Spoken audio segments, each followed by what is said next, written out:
Shalom Ubracha, bonjour à tous. On termine aujourd'hui le 3e Pérec, Mishnah Yudbet, 12e Mishnah du 3e Pérec. Lorsque un objet nous a été confié, on doit bien sûr le garder et ensuite le rendre intact à son propriétaire.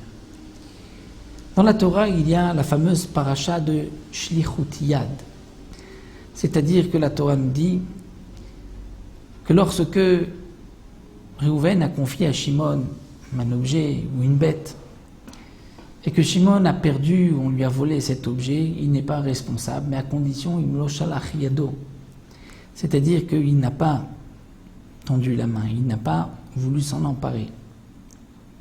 Mais si quelqu'un a shalach yado bepikadon, c'est-à-dire il a voulu utiliser le pikadon, ce qu'on lui a confié, il a donc maintenant une responsabilité particulière. Bet Shammai Omrim, Yilke becheser ou beyeter. Yilke, il sera frappé par le manque ou par le plus, c'est-à-dire que dans tous les cas, il perdra. Le Barthénora nous explique, Réhouven a confié une brebis pleine de laine à Shimon, ou une brebis qui attendait un petit. Shimon s'en est emparé, Shalach Yad. Il a voulu l'utiliser pour lui, il a voulu utiliser ce mouton, alors qu'il n'avait pas le droit, il voulait utiliser la brebis. Ensuite, il a coupé, il a enlevé la laine où la brebis a mis au monde. Que devra-t-il rendre au propriétaire? Là, il devra rendre pas seulement la bête, mais aussi la laine et aussi les petits. Là, il est loqué, bechasser, c'est-à-dire ce qui a été enlevé de la bête, la laine, le petit. C'est quoi beyeter? C'est que si il a reçu une brebis en dépôt et qu'il a utilisé, il a pris cette brebis pour lui, et qu'ensuite la brebis a eu de la laine, où elle est tombée enceinte, donc là il payera beyeter, c'est-à-dire même ce qu'elle a en plus maintenant, il payera, il donnera à Réhouven au propriétaire. Ça, c'est ce que pense Bet Shammai. Bet Hillel dit non, Keshat Otsa'a. Comme au moment de la Otsa'a, lorsqu'elle est sortie de la maison du propriétaire. Si elle était pleine, était vide, si elle était pleine de laine ou pas. Donc il n'y a pas de Hilke Becheser ou Beyeter. Il devra rendre la bête comme au moment où il a pris la bête des mains du propriétaire. Rabbi Akiva, lui, il y a un troisième avis, dit Keshat Tatvia. Il devra rendre comme la bête était au moment de la Tvia, au moment où il a été attaqué en justice, au moment où Réhouven a attaqué Shimon en justice, parce que Shimon s'était emparé de la bête.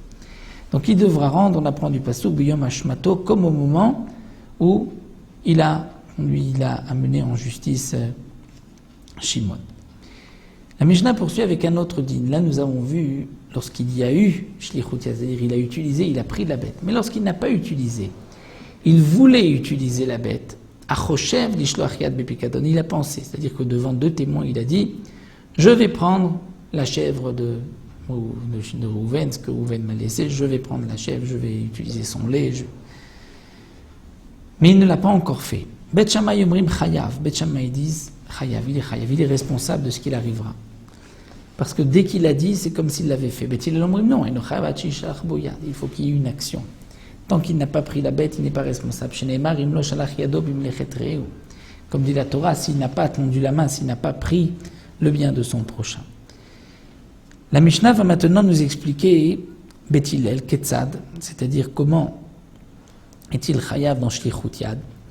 Prenons le cas de Réhouven qui a laissé en dépôt à Shimon un tonneau. Shimon, ita et tachavit, il a penché le tonneau pour se servir, pour prendre du vin. Venata laimeno revit, il s'est servi, il a rentré un verre, il a pris la quantité d'un revit. Venishbera, et le tonneau s'est brisé. Il n'a pas levé le tonneau. S'il avait levé le tonneau, bien sûr qu'il est responsable.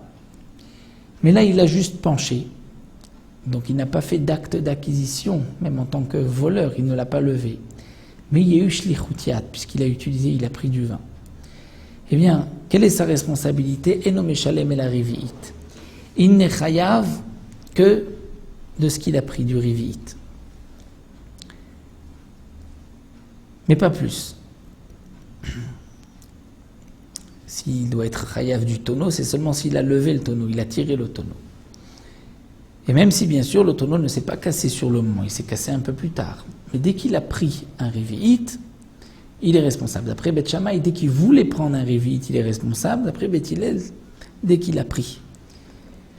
Maintenant, si Higibiya, il a levé le tonneau, Venatala, il l'a révité ensuite, il a pris un révi'it, Venishberak, le tonneau s'est brisé, la Meshalem de Mekula, il paiera le prix de tout le tonneau, puisque en levant, il est devenu propriétaire, c'est-à-dire un kinyan de Xéla, de vol, et donc il est chayav de tout ce qu'il arrivera au tonneau.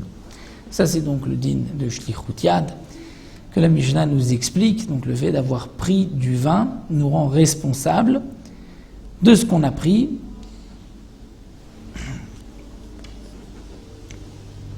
Mais s'il a, on va dire, tout levé, tout pris, là il y a une Shlichut Yad sur le tout, donc là il est responsable de tout le tonneau. Mais lorsqu'il n'a pris que le révi'it, il n'est chayav que du révi'it. Ça c'est donc d'après Beth Hillel, comme nous l'avons vu d'après Beth Shammai, dès qu'il veut prendre, il est responsable déjà de tout. Nous avons terminé le 3e pérec, on se retrouvera pour le 4e Bessiat Elishmaïa.